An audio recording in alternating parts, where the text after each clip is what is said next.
Ladies and gentlemen, children of the interwebs out there, especially in the strong style cinephile. So Batwoman is back, so let's geek about it for a few minutes now. This few things happen this episode. We have a betrayal in this episode. We have some interesting things happen on the Marcus front in this episode. Now, the episode starts with Mary and Alice basically squatting in a hotel. They're using stolen credit cards. They're using Sophie's stolen credit card, which comes into play later.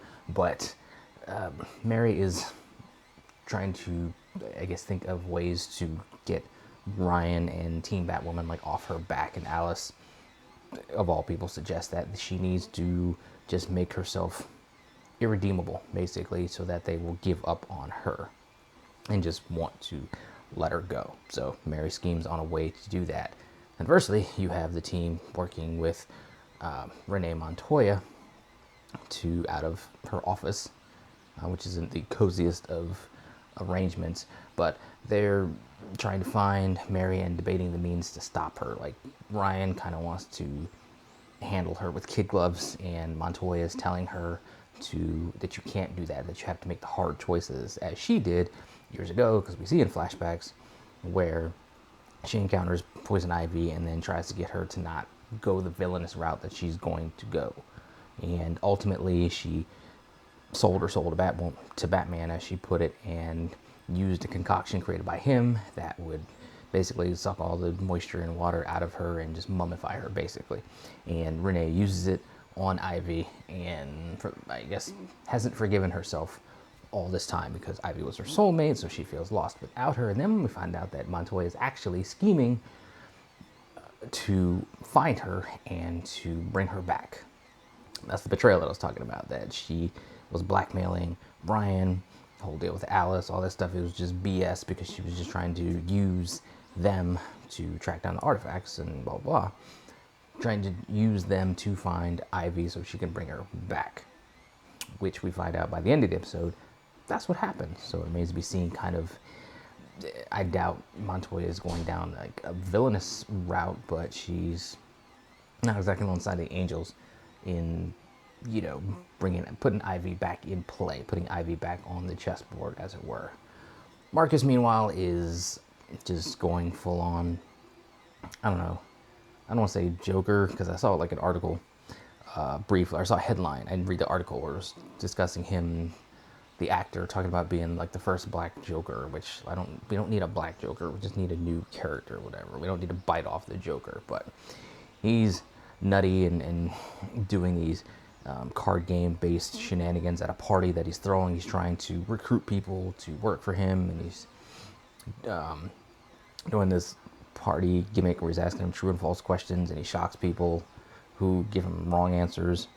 And then Mary shows up at the party because, again, she's following Alice's plan to make herself irredeemable. So she passes on the information that Luke is Batwing, and Ryan decides to, take the cure, perhaps use it, and then she confronts Mary on a rooftop, is about to use it. Next thing you know, Marcus shows up, he's got a gun to Luke's head, and rather than give Mary the jab, she ends up throwing it into Marcus, which mummifies him. Mary gets away, and now they have to deal with Marcus, who they're pretty sure if he comes back to life, regains consciousness or what have you, he's going to out them as Batwoman and Batwing.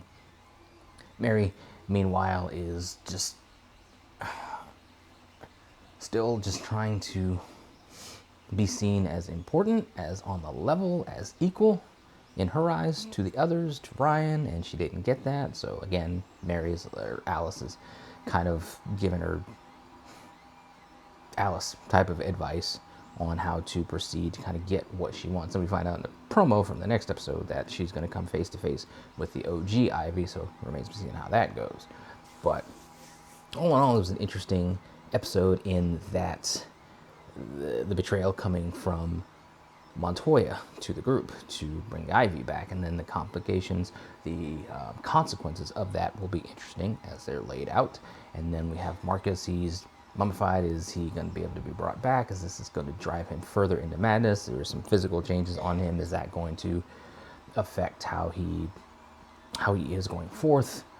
Is that going to change up the look? Are we going to get, I don't know, is look going to evolve, like, from the dehydrated look that he has going for him. Outside of that, Alice being around still, just really, what purpose does she serve? Could Sophie have found out the information about Montoya without having Alice there? Yes. Could Mary have come to the conclusion that I need to make myself irredeemable so they'll stop trying to save me?